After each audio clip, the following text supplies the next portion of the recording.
Tadi saya lihat dari Tong punya pertanyaan, Tong bahas-bahas itu tentang pengalaman-pengalaman bagaimana bertemu dengan Tuhan. Dan saya lihat di sini Tuhan mau ketemu dengan Ketong itu justru di saat-saat Ketong ada masalah begitu. Wow. Ibadah yang sejati itu membuat kita berjumpa dengan Tuhan. Wow. Dan perjumpaan dengan Tuhan membuat kita bisa melihat siapa Tuhan, siapa kita, dan siapa lingkungan di sekitar kita. Dan ketika kita bisa melihat dengan benar, kita bisa bertindak dengan benar. Jangan takut Tuhan pakai kau. Dalam kau punya masalah, waktu menghadapi sampai kau tenggelam sekali di dalam situ, itu waktu yang pas untuk Tuhan ketemu dengan kau. Wow. Begitu.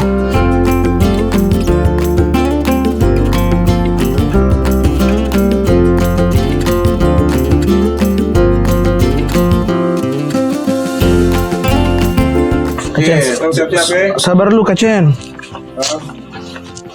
Sabar dulu. Kajer, kau bikin? Ada cari sapu kacamata. Kacamata? Baru siapa punya? Oh iya, betul, itu sapunya. Oh, kakak punya. Iya. Kalau pakai kacamata ini jadi saya bisa lihat dengan lebih jelas. Nah, kacamata ini Keike sama seperti kita punya penyembahan di hadapan Tuhan. Kita bisa melihat Tuhan, kita bisa melihat sesama, kita dengan bisa melihat keadaan juga dengan lebih jelas. Halo teman-teman semua. Halo. Ketemu lagi di Tongpu Pondok Podcast. Lepas napas, tarik napas, buka mata. Masih bersama dengan saya Jerry Fakdawer dan saya Uniken Diken, Kakak Ike, dan juga teman-teman. Baik. Kita ada topik hari ini yang sangat deep sekali sebenarnya untuk kita semua, sangat dalam karena memang topiknya masih tentang tenggelam. Di bulan ini kita punya topik masih tentang tenggelam. Kesempatan kali ini kita punya topik adalah tenggelam dalam kekecewaan tapi diliputi pelukan Tuhan. Pelukan Tuhan. Seperti apa tuh kira-kira? Iya, saya juga penasaran Kakak. Kayak kita bahas. Iya, Kak Jerry dan teman-teman yang nonton. Hari ini kita punya topik pembahasan seperti tadi Kakak sudah bilang, Ketong mau masuk dengan tema yang baru yaitu tenggelam dalam tekanan atau kekecewaan, tapi tetap diliputi dengan pelukan dari Tuhan. Nah, teman-teman, ini topik pembahasan kali ini diambil dari Yesaya pasal 6 ayat 1 sampai dengan 8. Teman-teman nanti bisa baca di rumah dan saya harap harus baca. Karena ini di bagian pembahasan ini dia mau kasih tahu tentang bagaimana proses Tuhan memanggil Yesaya sebagai nabi. Betul. Begitu. Dan bagaimana sampai Yesaya dia ketemu dengan Tuhan di sini. Jadi Kakak Jerry, ada 4 poin yang nanti Ketong akan bahas sama-sama di sini secara garis besar. Terus setelah itu nanti Ketong akan masuk ke dalam tanya jawab bersama dengan saya dan Kakak Jerry dengan teman-teman yang nonton. Jadi waktu Ketong lihat tentang sabarnya Kak Jer, saya punya catatan. Ya itulah. Jadi diliputi pelukan dari Tuhan walaupun Ketong ada dalam tekanan, tenggelam dalam Tong punya masalah seperti begitu. Jadi Ketong kalau lihat tentang bagaimana Yesaya Tuhan panggil dia di sini, perjumpaan Yesaya dengan Tuhan itu waktu itu Yesaya dia orang-orang Israel waktu itu dorong punya kerajaan itu lagi bermasalah. Maksudnya kerajaan Israel itu dibagi jadi dua. Terbagi jadi dua. Ada Yehuda dan Israel itu sendiri. Dan waktu itu ada satu raja yang memerintah di Israel. Waktu itu namanya Raja Uzia. Dan Uzia ini dia menjadi salah satu Yesaya punya hero begitu. Panutan gitu ya? Seperti panutan begitu. Jadi Yesaya dia maksudnya dia lihat raja ini sebagai satu panutan yang selama masa pemerintahan raja itu, Yesaya dia seperti menghormati raja itu dan dia belajar banyak dari situ. Dan raja ini dia punya mentor namanya Nabi Zakaria. Jadi Zakaria ini yang bawa raja ini banyak mengajar seperti jadi mentor untuk Uzia ini. Supaya dia tetap takut akan Tuhan gitu ya. Supaya dia takut akan Tuhan dan tiba-tiba Zakaria ini mati dan mati kasar sekali. Meninggal. Oke, jadi begitu. Maksudnya begitu. Jadi maksudnya setelah Zakaria meninggal, terus Uzia ini dia sudah hidup tidak takut Tuhan lagi. Seperti itu dan Yesaya dia pikir nanti saya hidup ke depan seperti bagaimana. Jadi teman-teman, waktu Ketong ada dalam keadaan susah sekali sampai rasa seperti terhimpit, tertekan dan bahkan tenggelam di dalam masalah atau tekanan, sebenarnya itu waktu yang pas untuk kita belajar untuk bertemu dengan Tuhan, Kakak Jerry. betul. Dan di waktu itu Tuhan mau supaya kita belajar menjadi penyembah yang benar. Bagaimana kita bisa menyembah Tuhan dengan benar? Itu yang seperti bagaimana. Jadi apa tujuan dari pujian dan penyembahan itu sendiri? Saya tidak tahu teman-teman, Kakak Jerry waktu dom datang ibadah, pasti dari rumah sudah punya sesuatu yang saya datang ke gereja hari ini, saya mau, ada punya tujuan, ada punya harapan. Nanti sampai di gereja saya mau dapat apa, begitu. Ada orang-orang yang datang mungkin dari rumah dia punya masalah banyak, tapi waktu dia datang ke gereja, dia pulang dengan satu kelegaan. Ada jawaban. Ada jawaban, begitu. Jadi tujuan dari pujian dan penyembahan itu lebih kepada bagaimana kita punya proses untuk bertemu dengan Tuhan, seperti begitu. Ada perjumpaan dengan Tuhan. Ya, dan bagaimana kita bisa tahu kalau pujian dan penyembahan kita itu adalah yang benar, seperti begitu. Jadi Kajar ada 4 poin di sini yang nanti kita mau dengar sama-sama. Yang pertama itu dia bilang mati terhadap semua pola manusia yang populer. Gitu. Teman-teman bisa baca di ayat 1. Di situ dia bicara tentang bagaimana Yesaya bertemu dengan Tuhan pada waktu Raja Uzia itu dia mati.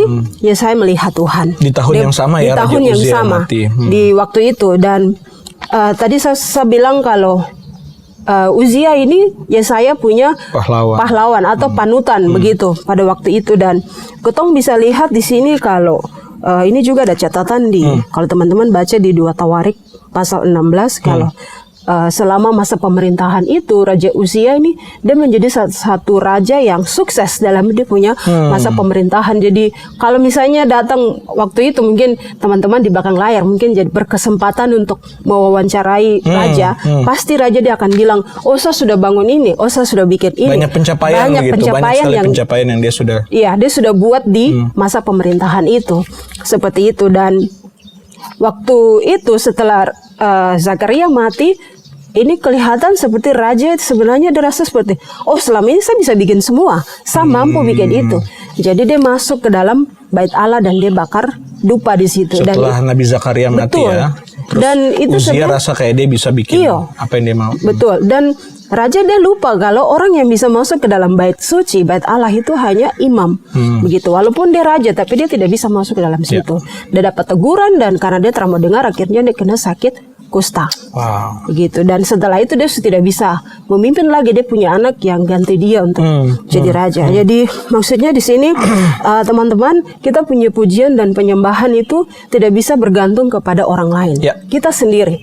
Waktu kau datang dari rumah ke gereja, kau harus siapkan kau punya hati, pikiran, kau punya perasaan, tubuh ini semua supaya waktu kau datang ke gereja kau benar-benar bertemu dengan Tuhan. Tidak tergantung tidak bergantung leader, mungkin pemusik. Kakak Jerry kalau pimpin orang bilang kakak ini suara bagus apa begitu. Tapi bukan tergantung pada kakak yang pimpin atau teman-teman yang main musik, tapi itu semua bergantung ke kita sendiri. Begitu.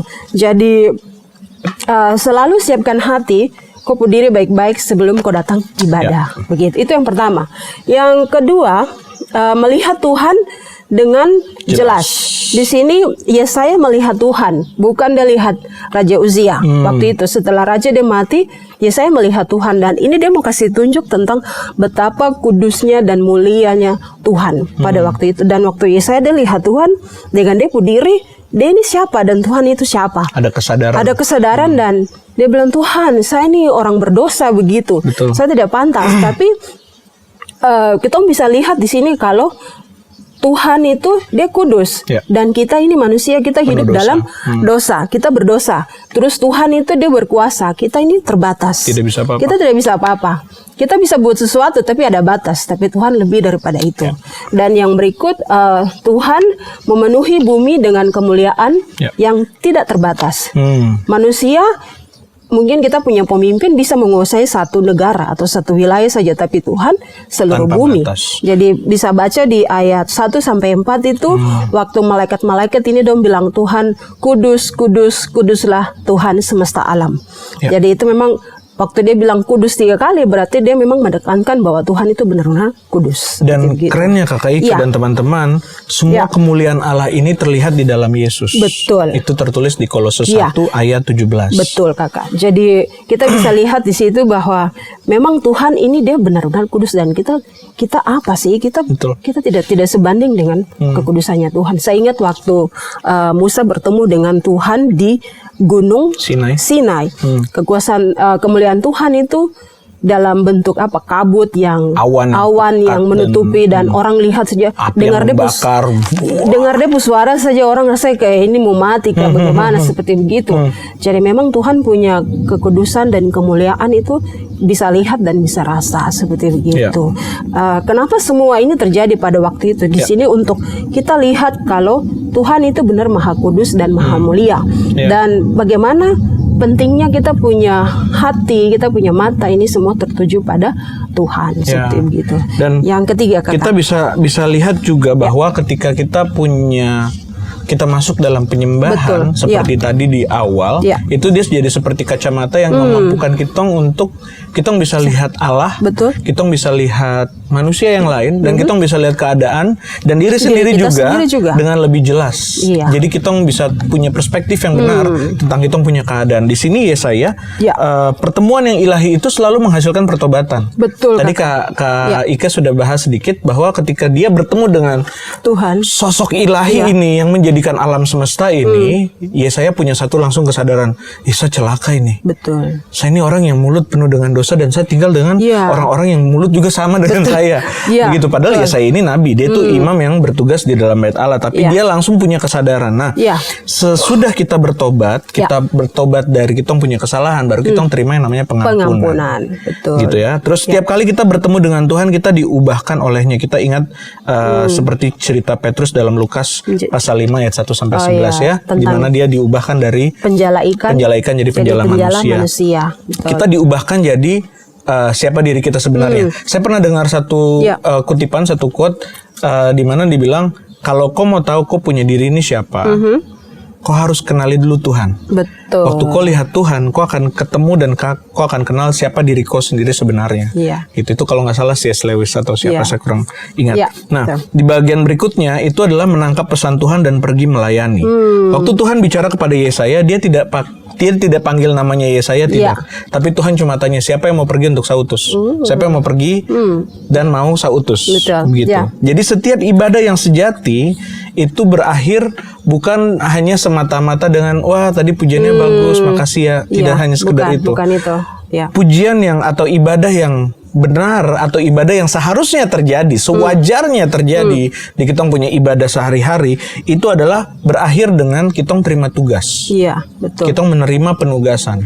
Mungkin kita sudah lihat Tuhan memberikan tugas, tapi kadang-kadang hati kita ini masih belum rela untuk saya bikin tidak kayak hatra mau sudahnya macam Saya ingatin ya Kak Jam.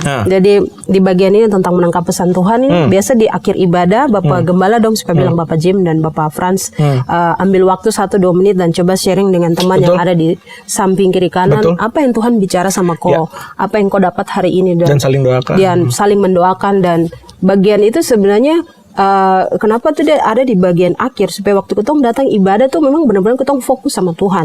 Jadi waktu ketong keluar dari tempat ibadah memang ketong bawa sesuatu yang pergi untuk bagikan itu kepada orang lain. Jadi itu bagus sekali. Paling senang di bagian itu. Kayak kemarin waktu bagi dengan teman-teman di samping kiri kanan, ada 2 teman yang saya bagi dan orang.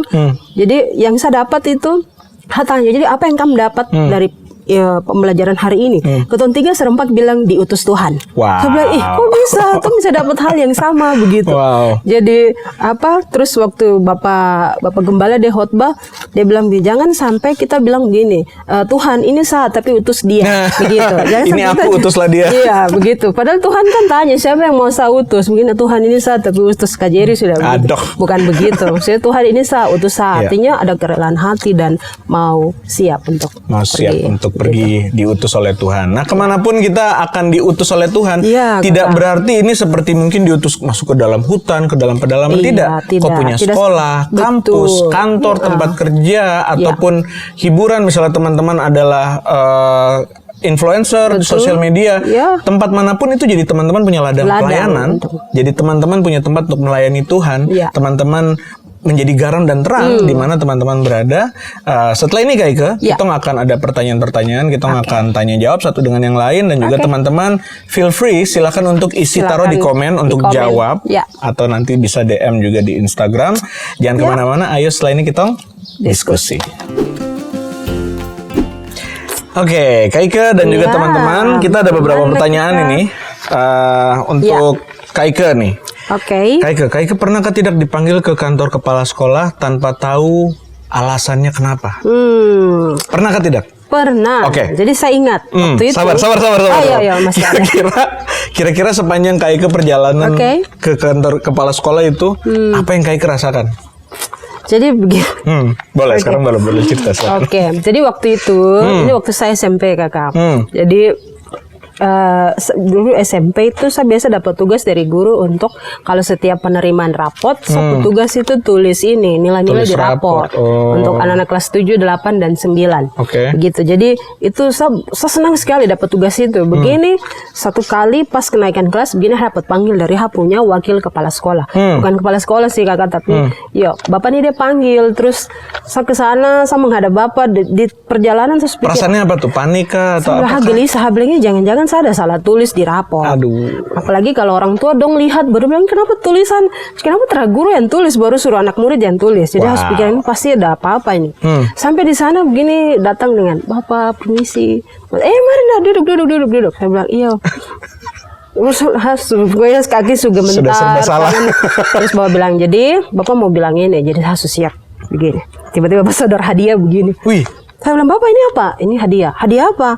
Bapak bilang, karena kemarin pas kenaikan kelas itu kok dapat juara. Jadi Bapak kasih hadiah. Saya bilang, oh begitu. Jadi Bapak harus pikir hampir itu udah bikin salah besar kah? Bapak bilang, santai saja. Terlalu ini. Begitu. Itu sih Kakak yang saya pernah alami. Bagaimana dengan Kakak? Kalau saya pernah dipanggil ke kantor kepala sekolah itu SMA. SMA tapi saya curiga sih kemungkinannya apa ya waktu saya dipanggil oleh kepala sekolah itu, tapi itu ternyata memang bukan saya bikin pelanggaran atau juga bukan karena saya mau dapat hadiah, tapi lebih ke kan saya OSIS saya sekretaris umum dulu waktu saya masih SMA, saya sekum di OSIS dulu, kemudian ada satu kegiatan OSIS.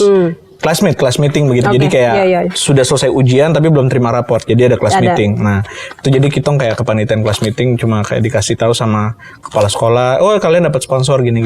Oh, jadi saya rasa senang akhirnya begitu. Nah, di sini pas sekali di sini poinnya dibilang, tapi akhirnya kamu disambut baik oleh kepala sekolah dan tidak diberi teguran, tapi ada pujian dan penghargaan dari kepala sekolah kepadamu. Ini pas kayak kasusnya kayak gitu tadi ya. Itu memang harus pikir harus gelisah, takut, mau dapat apa lagi. Jadi sudah senang. Senang gitu ya. Teman-teman mungkin kalau teman-teman pernah alami seperti ini juga bisa ketik di kolom komentar di bawah. Pernah dipanggil tidak ke kantor kepala sekolah atau ke kantor BK mungkin? Mungkin biasa kalau panggil ke situ tuh antara kau dapat konseling atau sudah peringatan. Ada masalah mungkin. Atau justru prestasi. Oke, nah kadang-kadang, ini yang terjadi Kak Ike. Kadang-kadang kita takut kita akan ditegur oleh Tuhan. Padahal Tuhan sedang mau menguatkan kita dan menghibur kita dan membangkitkan kita. Kadang-kadang. Seperti itu. Gitu. Nomor 2, silakan. Jadi Kakak, ini pertanyaan nomor 2 dibilang begini. Pernahkah Kakak Jerry mungkin menjadi volunteer atau sukarelawan begitu untuk membantu suatu kegiatan atau pelayanan? Terus ini dia bilang di bawah lagi, kenapa mau jadi volunteer dan dengan sukarela mau bekerja tanpa dapat bayar? Begitu. Apakah mungkin karena dengar atau melihat sesuatu yang jadi inspiratif mungkin dan itu menarik Kakak puas hati dan mau terlibat di situ? Atau sama seperti mungkin waktu itu kita melihat Tuhan dan mau melibatkan diri supaya melihat bagaimana Tuhan bergerak di kegiatan atau pelayanan itu. Silakan Kakak. Kalau saya pernah waktu itu tahun berapa ya? 2022 mungkin terakhir, baru berapa tahun yang lalu ini, itu saya sedang terlibat di salah satu pelayanan, kemudian mereka kayak buka volunteer untuk selama 1 minggu kami melayani di Danau Wage di suku Korowai gitu. Jadi memang kami tidak dibayar, tapi kami juga tidak bayar apa-apa gitu. Jadi kayak mereka yang akan biayai fasilitasi gitu. Kita punya penerbangan ke sana, kemudian kita punya makan apa segala macam tempat. Hanya kita setiap hari itu akan ada kegiatan sama anak-anak di sana, SD sampai SMA. SD sampai SMP lah, pokoknya umur-umur segitu. Jadi kayak tiap sore kita akan bikin kayak kegiatan, terus nanti pagi ada anak-anak kecil yang datang ke rumah, saya ajar dorang baca tulis begitu, terus berhitung. Jadi apa yang membuat saya tertarik atau mendengar dan inspirasi, menarik saya punya hati itu karena saya sudah dengar tempat itu sudah cukup lama. Di Danau Wage itu saya sudah dengar mungkin dari 2016, 2017. So ada tempat di sana sudah cukup lama saya dengar. Kemudian ada kesempatan satu kali untuk pergi ke sana, saya langsung volunteer walaupun memang tidak dibayar, tapi itu jadi satu pengalaman yang sangat menarik buat saya untuk saya bisa melayani adik-adik di sana. Seperti jadi itu. Kakak dong waktu itu bikin apa? Maksudnya selain baca tulis gitu? Itu hanya baca tulis dan juga kegiatan seperti di luar ruangan, seperti outbound, tapi outbound yang sederhana. Kita nggak pakai peralatan yang kayak lengkap, gitu. Yang lengkap. Hanya kayak kita main di punya halaman asrama begitu, asrama panti asuhan yang ada di Danau Wage. Nah di Danau Wage itu karena dia tempat yang ada sekolahnya kakak. Jadi kalau dari ada anak-anak yang mau sekolah dari kampung-kampung lain bisa itu jalan kaki ke Danau Wage itu mereka butuh sekitar beberapa hari, 1 hari paling singkat untuk jalan tiba di Danau Wage, karena hanya di Danau Wage yang ada sekolah dan ada kayak tempat klinik begitu. Jadi memang banyak yang kumpul di Danau Wage gitu. Itu kalau dari saya. Kalau dari Kak Ike seperti apa Kak Ike? Kalau dari saya juga pernah. Jadi tahun 2019 mungkin kakak atau teman-teman punya pernah dengar komunitas 1000 Guru. Oh iya. Jadi, ya itu salah satu komunitas yang yang bagus sekali waktu itu. Saya lihat pas dong buka kegiatan seperti teaching dan travel. Jadi kita mengajar tapi kita juga jalan-jalan gitu. Dan saya senang. Pertama tuh saya pikir ada travelnya. Baru hal tempatnya ke Dormena. Pantai kan bagus tuh di situ. Betul. Jadi saya bilang sudah saya mau ikut begitu. Tapi juga yang kedua saya lihat di situ kita mau pergi ke sekolah yang ada di situ terus dong mau mengajar anak-anak. Jadi sudah daftar dan diterima, diwawancara. Jadi dia proses tuh kayak orang mau terima kerja begitu. Tapi sudah karena memang itu volunteer dan tidak dibayar apa-apa, justru saya yang kasih keluar uang. Jadi sudah saya ikut saja begitu karena memang saya mau pergi ketemu dengan anak-anak dan saya mau mengajar. Jadi waktu sampai di sana kita kegiatan seperti mungkin 3-4 hari di situ dan saya senang karena saya bisa mengajar anak-anak dan juga baca tulis dan mungkin dong ada PR dari guru yang dong tidak bisa kerja atau mungkin guru tidak ada dan kita isi guru punya waktu mengajar, kita gantikan guru dan mengajar orang. Terus di situ saya lihat karena itu sesuatu yang jadi inspirasi buat saya. Dorang ini tinggal jauh dari kota tapi dong punya semangat untuk belajar itu besar gitu. Dan juga saya lihat di sini tentang ada kata kita melihat Tuhan. Jadi waktu saya lihat ini Tuhan punya pekerjaan dan dia pakai kita punya teman-teman yang Muslim waktu itu dan bukan hanya saya saja yang melayani maksudnya anak-anak Papua tapi teman-teman dari yang kita punya teman-teman yang dari misalnya Ambon, dari Medan, dari Batak bahkan dari Jakarta mereka juga datang jauh-jauh untuk ikut ini dan dong benar-benar bikin dengan hati mau tolong anak-anak begitu. Dan saya lihat luar biasa Tuhan pakai dorang begitu. Dong uang banyak atau mungkin dong terapa uang tapi dong bisa datang dan mau tolong tompu anak-anak Papua. Jadi itu yang saya juga pernah seperti begitu. Luar biasa. Oke. Tapi kita ketahuan. Kak Ike. Luar biasa. Kak Ike, di nomor berikutnya ini kita ada pertanyaan berikutnya nih untuk Kak Ike, untuk teman-teman juga, terus nanti ganti untuk saya. Dalam penyembahan kita merasakan pelukan Tuhan supaya kita dapat melihat lebih jelas siapa Tuhan dan siapa kita. Kak Ike ada pakai kacamata? Pernah pakai kacamata? Tidak sih. Atau pernah coba pakai kacamata orang lain? Mau coba pakai kacamata ini? Coba Kak Ike pakai. Coba. Tidak ada apa-apa sih. Ya bisa sih. Tapi kalau baca ternyaman. Nggak nyaman, kan orang punya. Betul. Nah, seperti itu juga kacamata kita bisa membuat kita punya pandangan itu lebih jelas dan juga lebih murni. Nah, Kak Ike pernah punya pengalaman tidak? Maksudnya ketika Kak Ike dalam penyembahan, posisi penyembahan, terus bisa dapat satu perspektif yang lebih benar tentang situasi atau perspektif yang benar tentang satu situasi yang Kak Ike sedang jalani. Itu pernah dapat seperti itu Kak, tidak pengalaman seperti itu? Ya, saya pernah ada satu, sebenarnya itu satu masalah yang saya pernah alami. Jadi adalah masalah dengan saya punya teman, dan teman itu juga cukup dekat waktu itu, dan dia jadi satu orang yang mungkin saya support secara rohani juga. Dan waktu ada masalah, saya pikir seperti kenapa masalah ini bisa terjadi, seperti dia tiba-tiba menjauh dan serasa Tuhan, saya buat apa? Saya udah bikin salah apa sama dia? Jadi satu waktu saya masuk di kamar mandi, ceritanya adalah di satu tempat gitu. Terus saya menangis sampai tidak jadi punya. Saya bilang, Tuhan, kenapa masalah ini berat sekali? Saya rasa seperti hati sakit begitu. Saya bilang, mungkin saya bikin dia kecewa kah atau bagaimana kah? Jadi saya menangis. Tiba-tiba tuh rasa seperti ada orang yang taruh tangan di sapu belakang begini, baru dia bilang, apa-apa, ada saya begitu. Jadi saya langsung bukan tambah senang, tapi saya tambah hancur sampai baru tiba-tiba saya dapat satu seperti mengerti bahwa waktu kita punya hubungan dengan orang lain dan mungkin kita sudah berikan yang terbaik, tapi tiba-tiba begini itu diambil dan rasa seperti kehilangan. Sebenarnya di situ Tuhan mau ajar saya untuk lihat siapa saya dan siapa dia, dan waktu saya lihat saya punya posisi di situ bahwa orang yang saya pernah tolong itu bukan saya punya milik. Itu Tuhan punya. Saya ini alat yang Tuhan pakai. Begitu. Jadi waktu itu saya tiba-tiba sadar begini. Oh Tuhan. Berarti selama ini yang saya bilang saya kasih semua, sapu waktu, sapu tenaga, sapu ini semua, tiba-tiba itu diambil dan Tuhan bilang, kok waktu dari mana? Waktu saya punya. Kok tenaga dari mana? Itu saya punya, saya yang kasih. Jadi saya lebih lihat bahwa memang benar Tuhan pakai saya, tapi saya lupa kalau semua itu Tuhan yang kasih. Begitu. Jadi saya jadi tahu bahwa saya itu terbatas. Dan saya tidak bisa melebihi saya punya batasan itu. Dan itu seperti titik di mana Tuhan mau kasih ingat saya bahwa mari kasih ke saya dulu. Kau harus jalan dengan, seperti kau harus pakai kacamata ini. Lihat dari saya punya cara lihat supaya kau tahu kalau ini saya punya. Jalan sesuai jalur yang ada.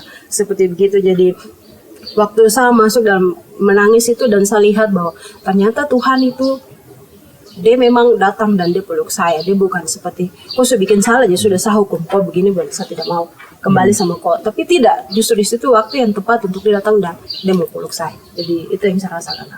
Wah, luar biasa. Ya. Bagaimana dengan kakak? Keren sekali. Kenapa? Karena ada bagian yang kita bisa lihat bahwa ceritanya Kak Ike tadi tuh kayak relate sekali dengan saya, karena Tuhan seperti mau mengajarkan kita bahwa kasih itu mengalir, tidak seharusnya memantul. Jadi kalau kita menyalurkan kasih itu ya kadang-kadang kasih itu kayak hanya satu arah, seolah-olah hanya satu arah. Karena kalau kita harapkan feedback yang sama dari orang yang kita berbagi kasih ke dia, ya kadang-kadang itu tidak realistis. Karena kadang-kadang tidak semua orang bisa menghargai itu toh. Nah, kita sendiri sama Tuhan kadang-kadang kita tidak, ya sebenarnya kita tidak akan bisa membalas kasihnya Tuhan. Jangankan mungkin jangankan Tuhan lah gitu. Misalnya kita punya orang-orang terdekat, entah itu keluarga ataupun teman. Kadang-kadang kita tidak bisa langsung balas ke mereka seperti yang seharusnya kita balas. Kalau dari saya sendiri, pengalaman yang saya merasakan Tuhan punya pelukan itu ada beberapa sih. Tapi mungkin yang paling sebenarnya kalau saya sering bahas tentang ini di kita punya podcast setelah saya punya bapak meninggal. Itu saya untuk berapa minggu dan berapa bulan setelah itu saya memang rasa seperti saya sering bawa motor dan saya bawa motor itu saya sering berdoa dan saya sering bilang kayak mungkin komplain begitu ya, komplain sama Tuhan. Kenapa seperti ini gitu. Dan ya di situ ada perjumpaan sebenarnya. Jadi penyembahan itu bukan hanya di gereja yang kita nyanyi-nyanyi angkat tangan gitu. Tapi justru ketika saya sedang jujur di hadapan Tuhan, di situ saya berjumpa dengan Tuhan, ada figur Bapa yang dia bilang saya lebih Bapa daripada aku punya Bapa kandung. I'm your dad, I'm your father gitu. Jadi kayak nah itu yang kita bisa pelajari sama-sama. Iya, Kakak Jerry. ada pertanyaan terakhir teman-teman yang nonton bisa kalau nanti ada jawaban bisa komentar juga atau mau kirim di Tong punya DM Instagram. Jadi pertanyaan dibilang begini kakak. Bagaimana tuh? Bagaimana kakak Jerry pengalaman bersama Tuhan ada yang mirip atau mungkin beda dengan pengalaman Yesaya dalam ayat-ayat ini, Yesaya 6 ayat 1 sampai 8 ini. Apakah kakak kagum dengan Tuhan, rasa bersalah di depan Tuhan, atau mungkin merasa seperti dosa diampuni, atau ketiga-tiganya? Wow.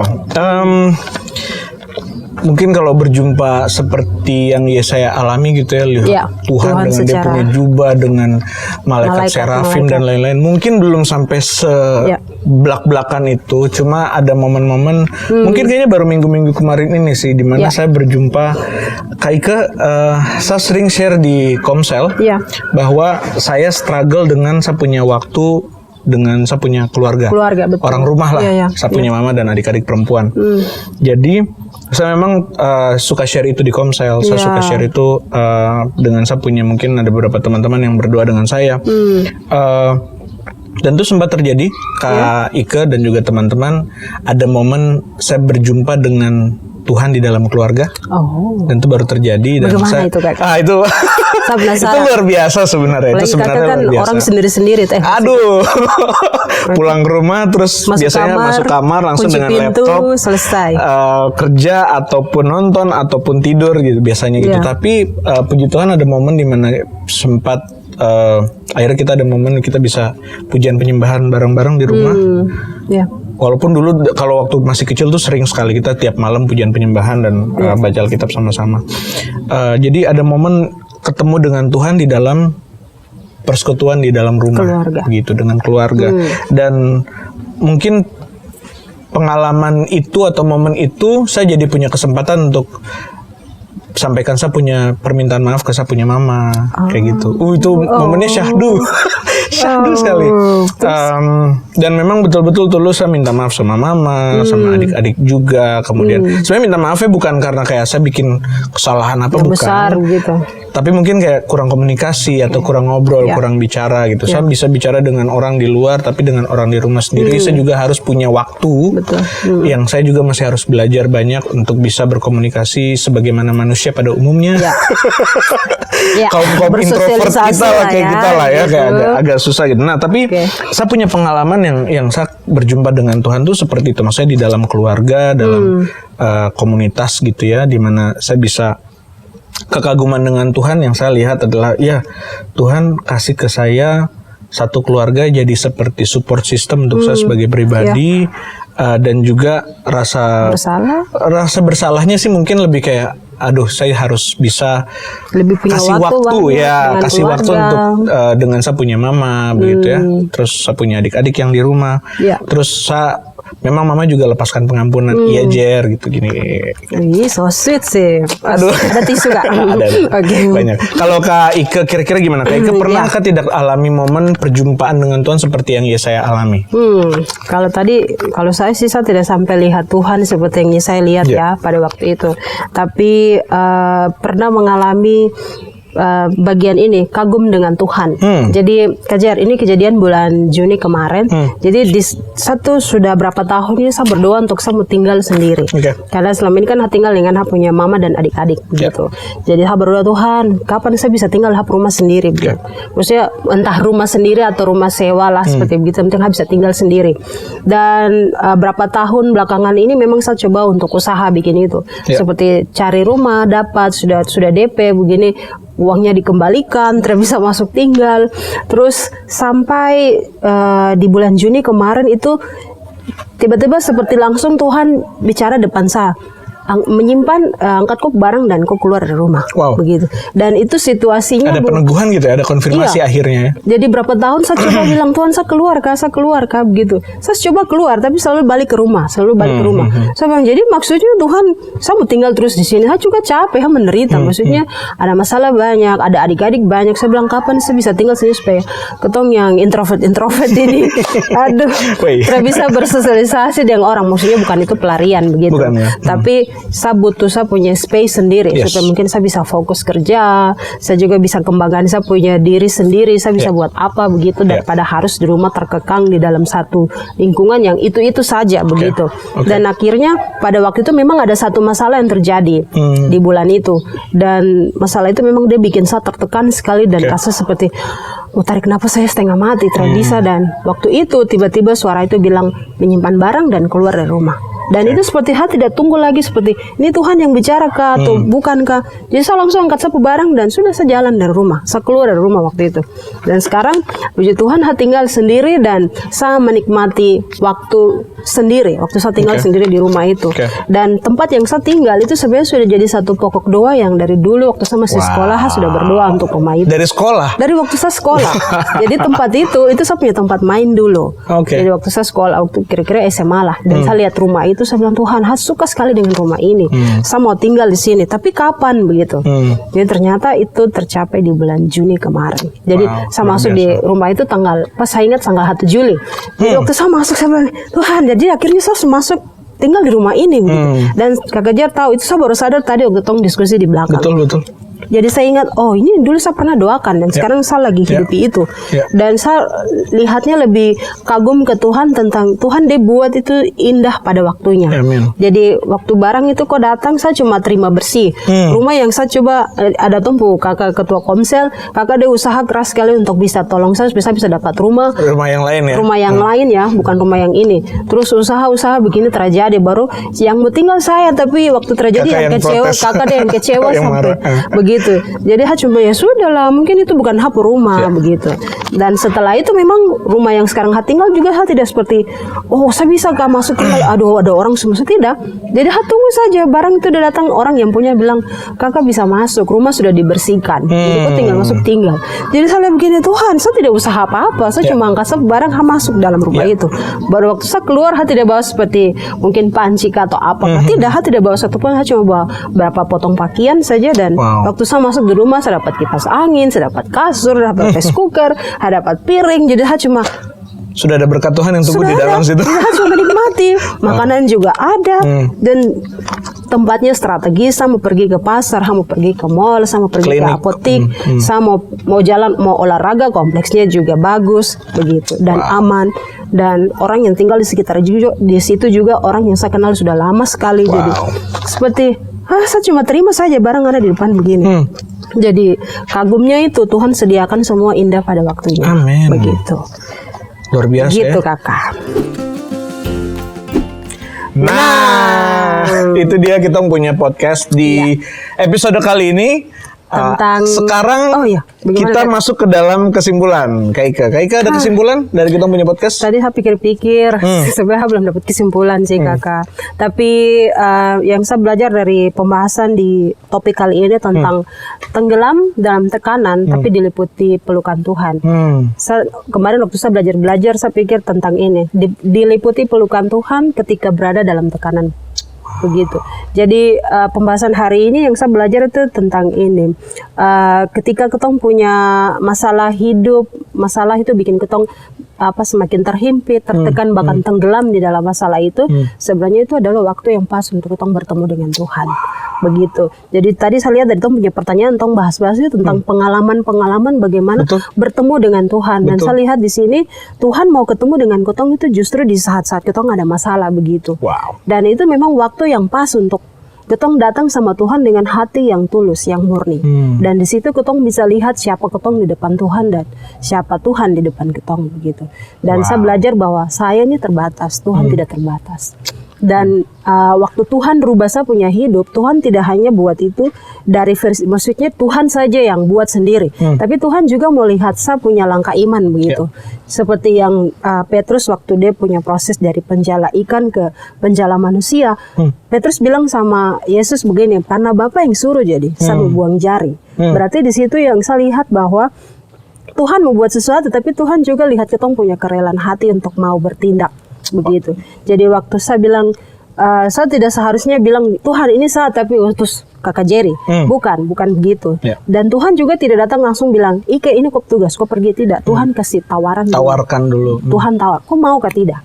Dan waktu di situ baru ketong yang putuskan mau atau tidak. Dan ini pesan yang dapat hari Minggu kemarin juga tentang Tuhan ini saya, utus saya. Dan hari ini memang ada depan podcast itu berarti memang ketong dipakai untuk menyampaikan pesan ini buat teman-teman yang dengar. Dan saya bersyukur Tuhan utus Kakak Jerry dan saya untuk bisa sampaikan kebenaran ini buat teman-teman orang yang nonton.